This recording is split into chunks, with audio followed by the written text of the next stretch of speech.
સ્વાગત છે તમારું ફરી એક આજના નવા વિડિયોની અંદર। મિત્રો, આજના વિડિયોની અંદર આપણે વાત કરવાની છીએ આજના તાજા સમાચાર વિશે, જેમાં 21મો હપ્તો આજે 12 વાગે જાહેર। આજે મિત્રો તારીખ થઈ છે 14/11/2025ને વાર થયું છે શુક્રવાર। મિત્રો, પાકીરા અંગે પણ અહીંયા મોટા સમાચાર આવ્યા છે। આજે પાકધિરાણના પૈસા 22,500 ખાતામાં 4,000 રૂપિયાનો હપ્તો મળશે। વાત કરીએ આગળના સમાચારની તો ખેડૂતો માટે બીજું કૃષિ રાહત પેકેજ જાહેર। ખેડૂતોની મળશે 20,000 હેક્ટર દીઠ। કોંગ્રેસ કિસાન આક્રોશ યાત્રાનું રાગ આગમન। ખેડૂત આંદોલન સફળ થયું। આંગણવાડીન બહેનો જે છે ધરણા પર ઉતરશે। અંબાલાલ પટેલની ચોંકાવનારી આગાહી। લોન માફી આવતા વર્ષની રાહ જુઓ। આ તમામ સમાચારની આપણે આજના આ એક વિડિયોની અંદર વાત કરીશું, એટલા માટે આજનો આ વિડિયો તમે એન્ડ સુધી જોતા રહેજો। વિડિયો તમને પસંદ આવે તો વિડિયોને એક લાઇક કરી દેજો।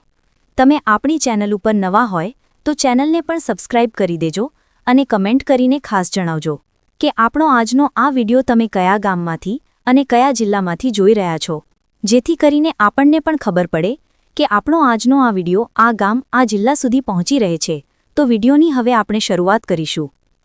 વાત કરીએ આજના પ્રથમ સમાચારની તો ખેડૂતો માટે બીજું કૃષિ રાહત પેકેજ જાહેર।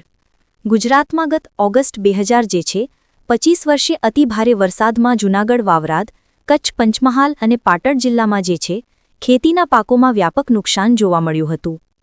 આ નુકસાનમાં ખેડૂતોને આર્થિક મદદ પૂરી પાડવા આજે મુખ્યમંત્રી ભૂપેન્દ્ર પટેલના માર્ગદર્શન હેઠળ તાત્કાલિક ધોરણે સર્વે હાથ ધરીને કૃષિ જે છે મંત્રી જેતુ વાઘાણીએ ₹947 કરોડનો રાહત પેકેજની જાહેરાત કરવામાં આવી હતી।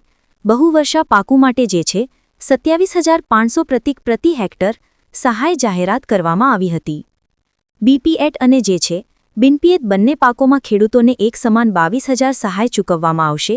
5 જિલ્લામાં અસરગ્રસ્ત ખેડૂતો માટે આજે તારીખ 11 નવેમ્બરથી કૃષિ રાહત પેકેજ પોર્ટલ પર ખુલ્લું મુકાશે અને તમામ ગામના વિષયના માધ્યમથી આગામી 15 દિવસ સુધી જે છે પોર્ટલ પર અરજી કરી શકાશે। વાત કરીશું આગળના સમાચારની તો ખેડૂતોને મળશે 20,000 હેક્ટર। રાજ્ય સરકારે વાવ, થરાદ અને પાટણ જિલ્લાના કમોસમી વરસાદ અને પાણી ભરાવાની અસરગ્રસ્ત જે છે ખેડૂતોને રાહત પેકેજ આપવા માટે એક મહત્વપૂર્ણ નિર્ણય લીધો છે।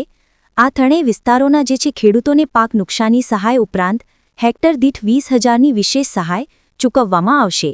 સરકારના મુજબ જે નિર્ણય મુજબ વાવ, થરાદ અને પાટણ જિલ્લાના જે ખેડૂતોના ખેતરમાં 1 નવેમ્બર 2025 સુધી પાણી ભરાયેલું હશે અને જે ખેડૂતો શિયાળુ પાક લેવાની પરિસ્થિતિમાં નથી તેઓ ખેડૂતોને આ જે છે વિશેષ સહાય મળવાપાત્ર થશે। આ રાહત પેકેજનો લાભ મેળવવા માટેની અરજી પ્રક્રિયા ઓનલાઈન રાખવામાં આવી છે।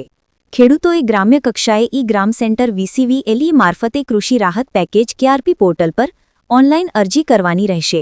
ખેડૂતોની અરજી કરવા માટે કોઈપણ પ્રકારની ફી ચૂકવવાની રહેશે નહીં। આ સેવા જે છે નિઃશુલ્ક છે। વાત કરીશું આગળના સમાચારની તો કોંગ્રેસની કિસાન આક્રોશી જે છે યાત્રાનું આયોજન આગમન। ખેડૂતો માટે જે છે રાજકોટે સરકારે 10,000 કરોડનું સહાય પેકેજ જાહેર કર્યું હતું, જેને વિપક્ષ લોલીપોપ કરી રહ્યું છે। વિપક્ષી જે છે પાક ધિરાણ માફી અને વધુ સહાયની માંગણી કરી વિરોધ શરૂ કર્યો છે। ખરીફ સિઝનમાં મગફળી, સોયાબીન, કપાસનું મોટું નુકસાન થયું છે। કોંગ્રેસની કિસાન આક્રોશ જે છે યાત્રા શરૂ કરી છે। આજે રાજકોટમાં યાત્રાનું આગમન ઠેઠ સ્વાગત થયું છે। ખેડૂતો એકતા જિંદાબાદના નારા લગાવી રહ્યા છે। વાત કરીશું આગળના સમાચારની તો ખેડૂતો આંદોલન સફળ થયું। જો સરકાર 12 દિવસમાં માંગણી પૂરી નહીં કરે તો ગાંધીનગરના કૂચ જે છે કરવામાં આવશે। પરેશભાઈ, પહેલું છે સરકાર દ્વારા ખેડૂતોને પાક ધિરાણ માફ અને જે ખેડૂતોને પાક ધિરાણ નથી લીધું તેમને 3 લાખ રૂપિયા જમા। 2019નો મંજૂર થયેલો પાક વીમો ખેડૂતોના ખાતામાં જમા થઈ। ટેકાના ભાવે જે છે સરકારે જાહેર કરેલા 125 મણ મગફળી નહીં પરંતુ 200 મણ જાહેર કરવામાં આવે। વાત કરીશું આગળના સમાચારની તો આંગણવાડીની બહેનો જે છે ધરણા પર ઉતરશે। ગુજરાતમાં હાઈકોર્ટના આદેશ બાદ પણ પૂરતો પગાર ન મળતા રાજ્યભરના આંગણવાડીના કર્મચારીઓ 1 ડિસેમ્બરથી ભૂખ હડતાલ પર ઉતરશે। અમદાવાદમાં જે છે સર્કલ નજીક રકમ સંકુલમાં બહેનો દ્વારા સરકાર વિરુદ્ધ સૂત્ર સાથે વિરોધ નોંધાયો છે। કોર્ટે 2024ના જે છે ઓગસ્ટ વર્કરોને 8800 ને હેલ્પરોને 4300 વેતન આપવા આદેશ કર્યો હતો, છતાં અમલ નથી થયો। બહેનોની માંગ છે કે પગાર વધારો અને નિવૃત્તિ વય જે છે 60 વર્ષ કરવામાં આવે। વાત કરીશું આગળના સમાચારની અંબાલાલ પટેલની ચોંકાવનારી આગાહી। હવામાન નિષ્ણાંત અંબાલાલ પટેલ આગાહી કરતા કહ્યું છે કે 18 નવેમ્બરથી ઉપસાગરમાં હળવું દબાણ ઊભું થશે। 23 નવેમ્બર સુધી ભારે ચક્રવાત બની શકે. ચક્રવાતને કારણે ફરી રાજ્યમાં માવઠા જેવું વાતાવરણ થશે. તેમણે આંગણવાડી આગામી આગાહી કરતા કહ્યું છે કે 23થી 26 નવેમ્બર સુધી માવઠું પડી શકે છે. ખાસ કરીને દક્ષિણ ગુજરાત, ઉત્તર ગુજરાત તથા મધ્ય ગુજરાતના કેટલાક ભાગોમાં કમોસમી વરસાદ પડવાની શક્યતા છે. ગુજરાતમાં કમોસમી વરસાદ બાદ હવે શિયાળા ધીમે ધીમે દસ્તક આપી છે. હવામાન વિભાગ મુજબ છેલ્લા 24 કલાકમાં રાજ્યભરમાં હવામાન સૂકું રહેશે. વાત કરીશું આગળના સમાચારની તો લોન માફી માટે આવતા વર્ષની રાહ જોવો પડશે.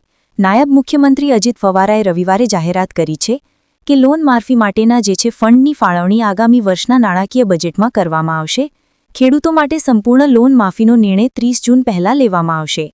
આ વર્ષે ચોમાસાએ સતત 6 મહિના સુધી મહારાષ્ટ્રને ધમધોડી રહ્યું છે, જણાવતા અજીત પવારે કહ્યું છે કે એમને કારણે થયેલા ભારે નુકસાને પહોંચી વળવા રાજ્ય સરકાર અત્યાર સુધી કુલ 40,000 કરોડ રૂપિયા ખર્ચા છે. તો મિત્રો, આજનો આ વિડિયો આપણે અહીંયા પૂર્ણ કરીશું. વિડિયો તમને પસંદ આવ્યો હોય તો વિડિયોને એક લાઇક કરી દેજો. ચેનલ ઉપર નવા હોય તો ચેનલને પણ સબસ્ક્રાઇબ કરી દેજો અને કમેન્ટ કરીને ખાસ જણાવજો કે આપણો આજનો આ વિડિયો તમે કયા ગામમાંથી અને કયા જિલ્લામાંથી જોઈ રહ્યા છો, જેથી કરીને આપણને પણ ખબર પડે કે આપણો આજનો આ વિડિયો આ ગામ આ જિલ્લા સુધી પહોંચી રહે છે. તો વિડિયોની હવે આપણે શરૂઆત કરીશું. વિડિયો તમને પસંદ આવ્યો હોય તો વિડિયોને એક લાઇક કરી દેજો